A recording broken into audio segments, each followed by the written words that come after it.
Assalamualaikum warahmatullahi wabarakatuh.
Alhamdulillahi Rabbil Alamin.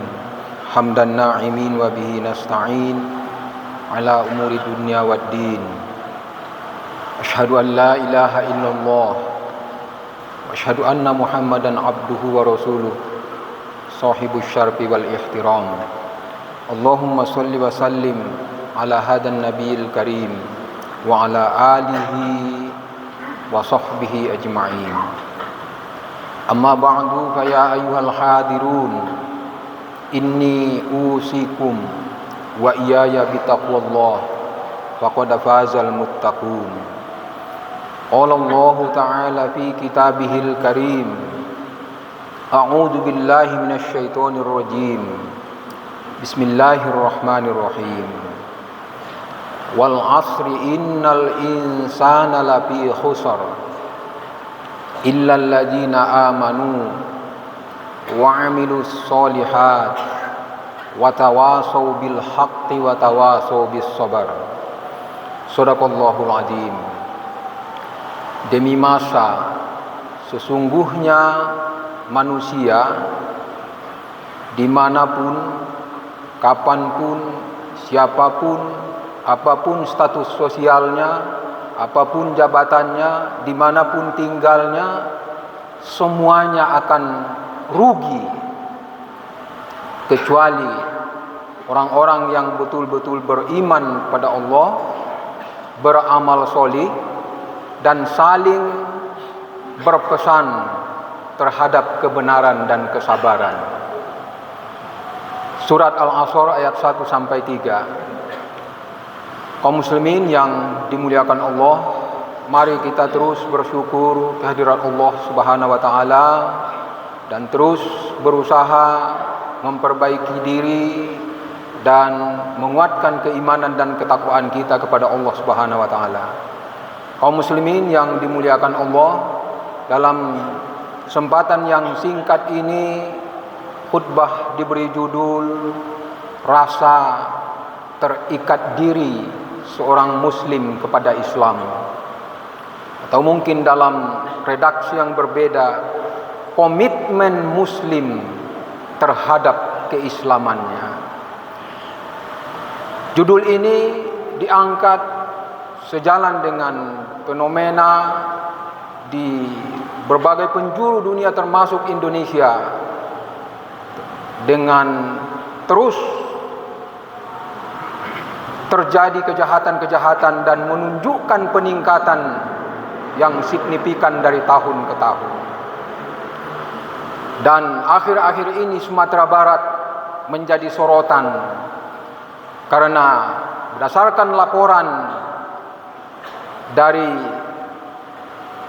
kementerian-kementerian terkait, Sumatera Barat disinyalir adalah daerah yang paling tinggi tingkat perilaku yang melanggar kesusilaan, bahkan lebih dari itu mungkin bahasanya. Perilaku-perilaku kumpul kebo, melakukan kontak biologis yang sejenis, perempuan dengan perempuan dan laki-laki dengan laki-laki. Apakah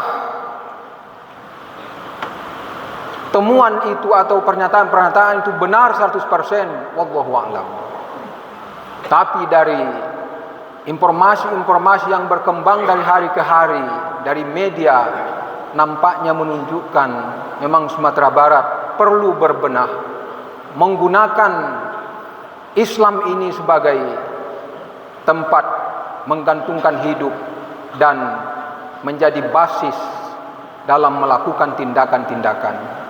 Kaum muslimin yang dimuliakan Allah, surat Al-Asr tadi sangat singkat, hanya 3 ayat, tapi dia mengandung makna yang sangat luar biasa karena memberikan garansi, jaminan terhadap siapa yang tidak rugi, siapa yang menang dalam kehidupannya, atau siapa yang beruntung. Seorang ulama yang cukup produktif yang berasal dari Sumatera Barat, seorang dosen di Institut Teknologi Bandung, yang populer dengan panggilan HESA, Haji Endang Saifuddin Ansori, yang berasal dari Payakumbuh, pernah merumuskan 5 pokok-pokok pikiran dari surat Al-Asr ini. Yang pertama, menurut HESA, yu'minunal islama imanan kamilan. Seorang muslim itu harus bertauhid, yakin sepenuhnya terhadap Islam itu dengan penuh keyakinan yang tuntas. Dia yakin apapun ajaran Tuhan dalam bentuk perintah, larangan, akhlak, itulah yang terbaik. Tuntas. Ini kalau kita lihat ke jalan raya, masih banyak orang yang beraktivitas, masih hilir mudik. Padahal wajib sekarang sholat. Kenapa tidak hadir? Karena rasa keislaman tidak mengikat dirinya untuk melakukan sesuatu yang harus dilakukan. Kalau sudah yu'minunal islama imanan kamilan, itu orang sudah selesai. Dia menggantungkan hidup sepenuhnya kepada Allah.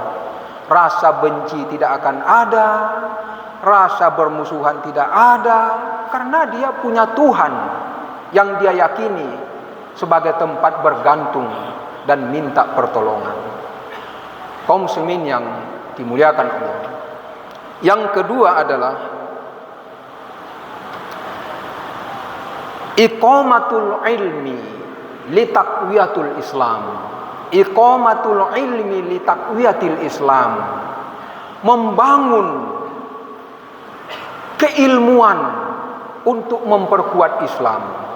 Keilmuan di sini bisa mungkin bersifat pribadi, kebutuhan-kebutuhan operasional dalam rangka kita menghambakan diri kepada Allah. Belajar sholat, belajar puasa, belajar kebutuhan-kebutuhan sehari-hari, toharoh, itu penting.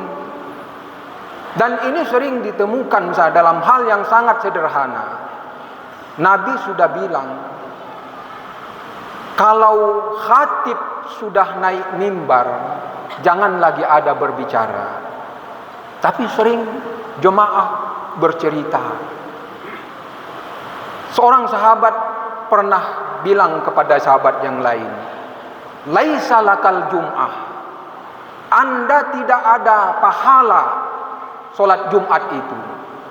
Lalu ditanya Nabi, limadza ya Sa'id?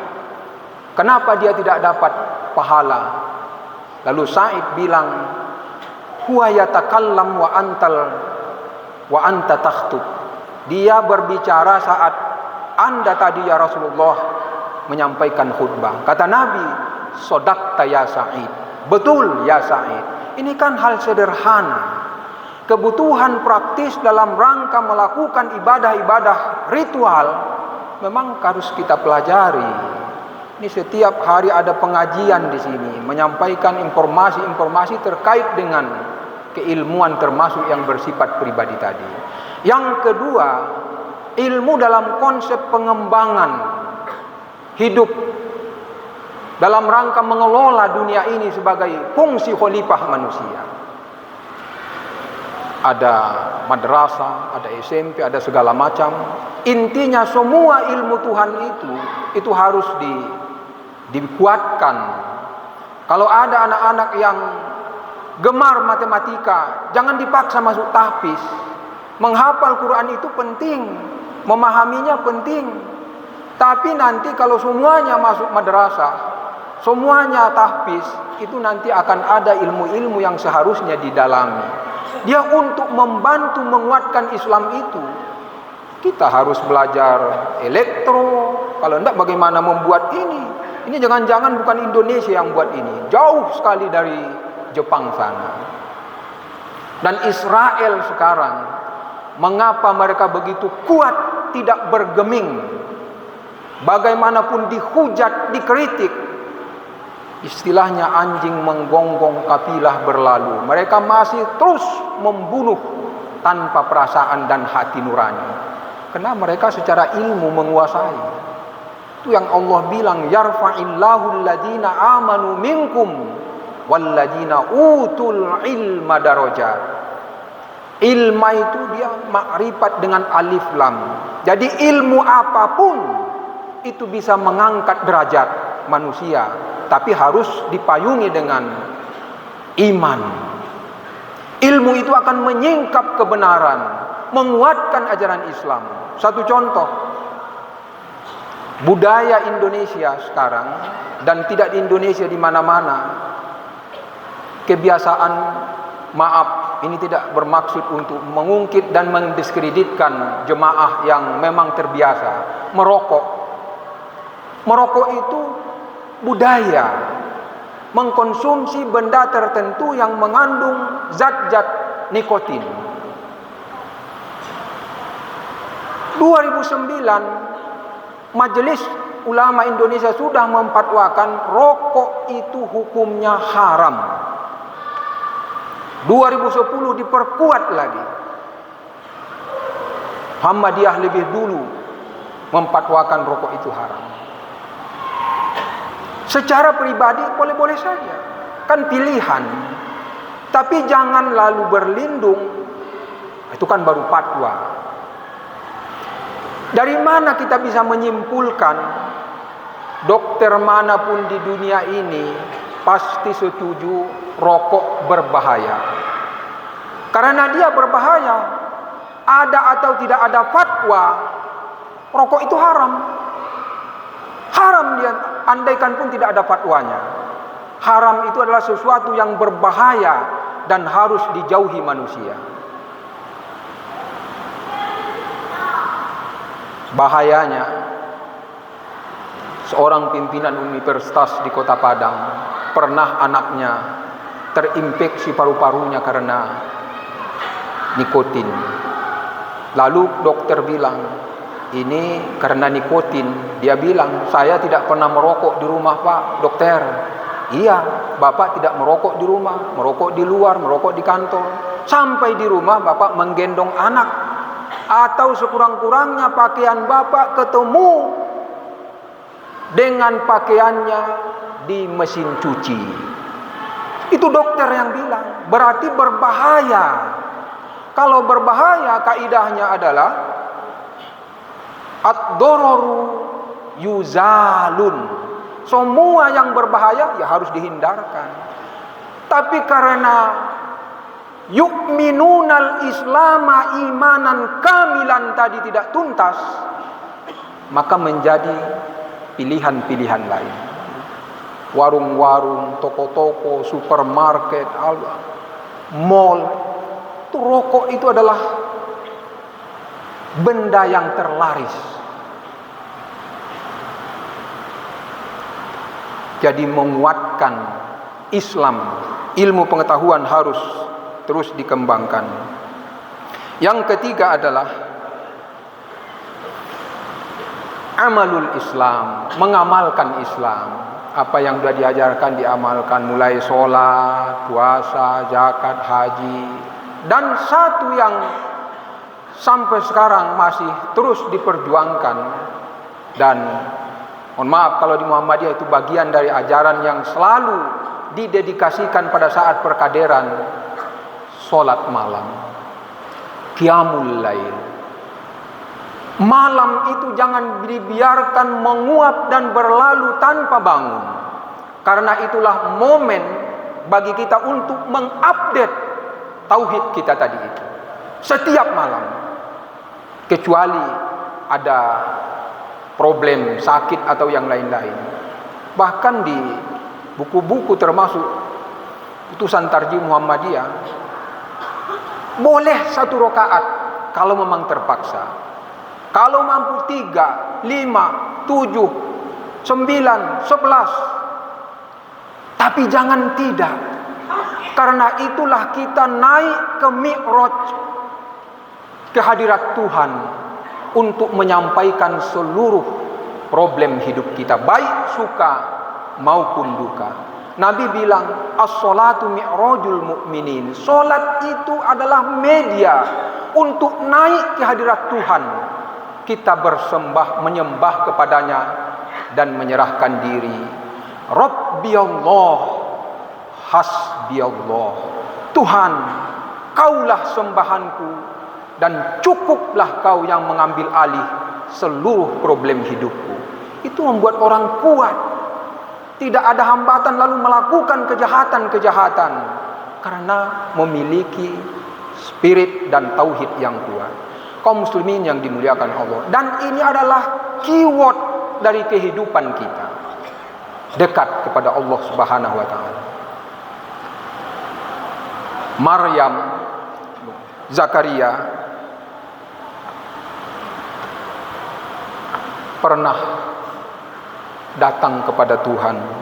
Dia bilang, Rabbi inni wahanal azmu wastaqala ra'syi syaiba walam akum bidu'aika rabbi syakiya. Tuhan, kepalaku sudah beruban, rambutku sudah putih, tulangku sudah lemah, tapi saya yakin Kau tidak pernah menolak doaku. Istriku mandul, sudah tua, tapi saya ingin diwariskan seorang anak. Secara medis, istrinya mustahil melahirkan lagi, tapi dia datang kepada Tuhan. Lalu dikabari, dia akan dia wariskan kepadanya anak yang bernama Yahya. Ini keyword kepada Tuhan. Nabi Musa bisa membelah lautan dengan tongkat karena dia dekat kepada Tuhan.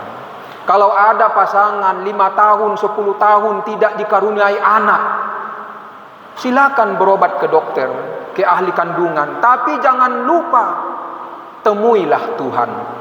Insya Allah, Allah pasti mengabulkannya. Walaupun ada hukumnya mungkin dibalik yang ikhtiar manusia dan hanya dia yang tahu kapan dia berikan itu. Tapi mendekat kepada Tuhan melalui qiyamul lail adalah sesuatu keniscayaan dalam hidup manusia. Kalau tidak, terpelanting dalam hidup ini.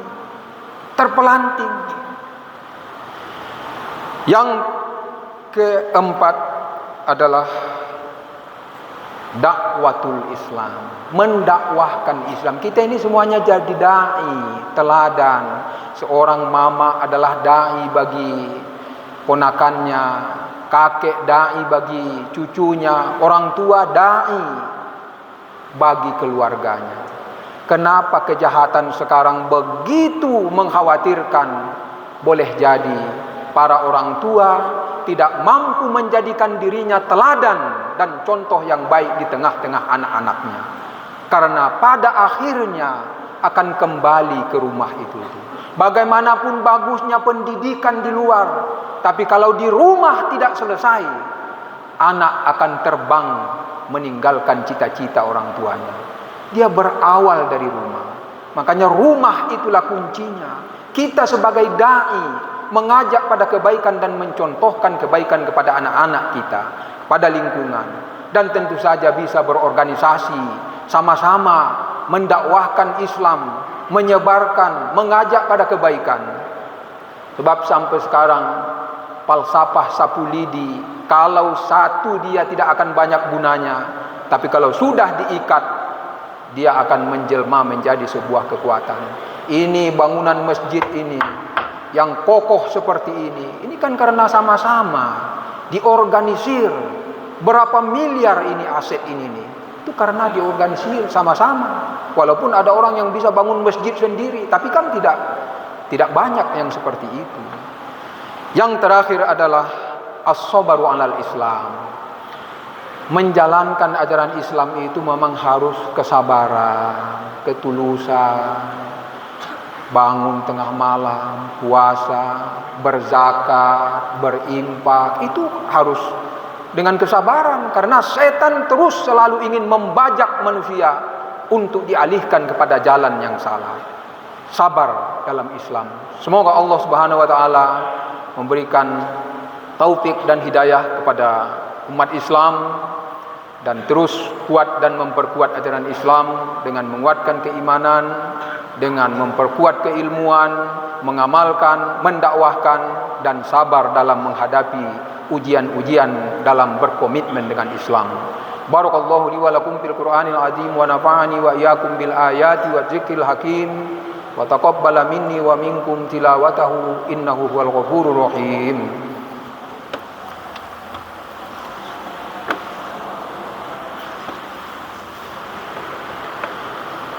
Alhamdulillahirabbil alamin alladzi hadana li hadza wa ma kunna linahtadiya laula an hadanallah. Asyhadu an la ilaha illallah wa asyhadu anna Muhammadan abduhu wa rasuluhu sallallahu alaihi wasallam la nabiyya ba'da.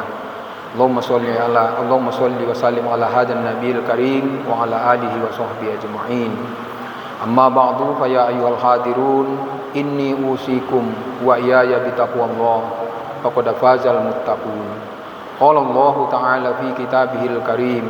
A'udzu billahi minasyaitonir rajim. Bismillahirrahmanirrahim. Wa allaw istaqamu 'alat thariqah la asqainahum ma'an ghadaqa.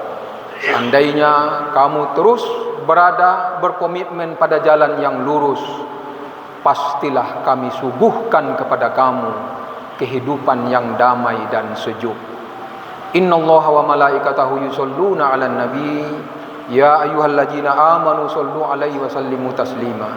Allahumma sholli 'ala Muhammad wa 'ala ali Muhammad kama shallaita 'ala Ibrahim wa 'ala ali Ibrahim wa barik 'ala Muhammad wa ali Muhammad kama barakta 'ala Ibrahim wa ali Ibrahim innaka Hamidum Majid. Allahumma ighfir lil muslimina wal muslimat wal mu'minina wal mu'minat al-ahya'i minhum wal amwat innaka ya maulana sami'un qaribun mujibud da'wat wa ya qadiyal hajat. Allahumma ahsin aqibatana fil umuri kulliha wa azirna min khizyid dunya wa azabal akhirah. Allahumma arzuqna rizqan jadidan wa umran tawila wa malan katsiran wa khairan qariba wa syarran ba'ida wa waladan sholiha wa amalan maqbula wa tijaratan lan tabura ya arhamar rahimin. Allahumma ansur ikhwanana al-muslimina fi Palestin wa akhdhulil a'da'aka a'da'ana a'da'ad-din. Hasbunallah wa ni'mal wakil, ni'mal maula wa ni'man nasir. Ghufranaka rabbana wa ilaikal masir. Rabbana atina fid dunya hasanah wa fil akhirati hasanah wa qina adzabannar. Ibadallah, innallaha ya'muru bil adli wal ihsan wa ita'i dzil qurba wa yanha 'anil fahsya'i wal munkar wal baghi ya'idukum la'allakum tadhakkarun. Wa la dzikrullahi akbar. Aqimis shalah.